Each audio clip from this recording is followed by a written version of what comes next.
Hey guys, happy Thursday. I hope you all are having a good week. We are gonna have a discussion. So, the MHC is a set of surface proteins that are essential for acquired immune system, and they recognize foreign molecules. The antibodies are known as immunoglobulin,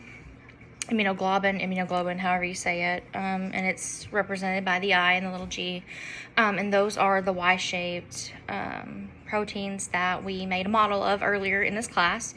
I don't know about you all, but I definitely made mine out of Play-Doh and pipe cleaners. So really cool assignment to see what they look like. Those are the Y-shaped proteins that are produced mainly by the plasma cells, and they are used by the immune system to neutralize pathogens.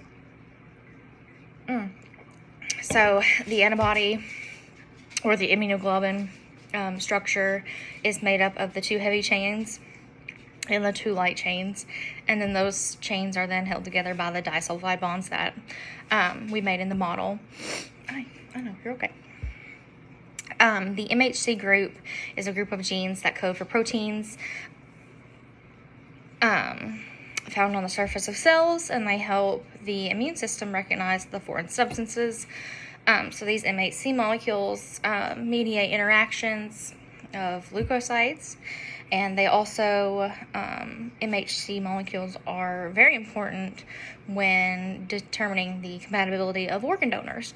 So that's a real-world application that we see of these as well.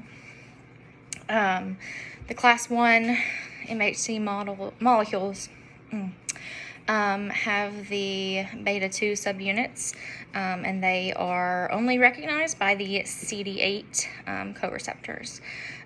They present the epitope to, cytotoxic T lymphocytes, which can then express the CD8 receptors in addition to the TCRs. With the class 2 MHC molecules, those molecules have beta 1 and beta 2 subunits that can be recognized by CD4 co-receptors. The MHC class 2, can be conditionally expressed by all cell types, but it normally occurs on the APC, so the antigen presenting cells. That's going to be your macrophages, your dendritic cells, things like that. And those APCs take up the antigenic protein, perform the antigen processing, and then they turn it into an epitope that can be displayed on their surface. And they present it to the cell, and they're like, hey, here's this. So antigen presentation. Given the critical role that MHC1 and MHC2 play, they are regulated in a tight fashion at a transcriptional level by a variety of transcriptional factors that interact with the conserved cis-acting regulatory promoter elements.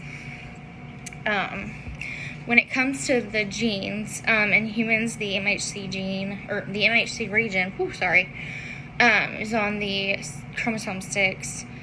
The MHC genes are inherited from the parents, and they're inherited in groups called the haplotypes. So the haplotypes are the linked set of genes associated with one haploid genome. One haploid is contributed from each parent. And then next we're going to talk about the polymorphism. When the MHC genes are highly polymorphic, which means that they have different alleles that exist in different individuals inside a population. So when polymorphism is high in a mixed population, no two individuals are going to have the exact same set of MHC molecules. The only exception that I could find of this is like identical twins, but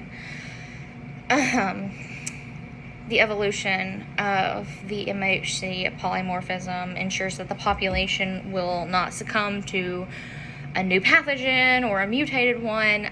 Diseases all the time are changing. Viruses are mutating at a rapid rate. infections, things like that. So MHC and the variety that it offers ensures that a population will not succumb to anything new that would arise. Hey, can you not? Thank you. Come here, Vegas. You gotta go. You gotta go. You can go around. And then when we're talking about affinity maturation, this is when the immune system creates antibodies at a higher affinity during the response of an antigen. So the somatic hypermutation is a mutation that occurs in a variable region sequence of an antibody, and that results in an increased antibody affinity for the antigen. So I think I've covered everything, and I've gone over 5 minutes. So if I didn't cover anything, let me know, and I'll answer it in the comments. Thanks, guys.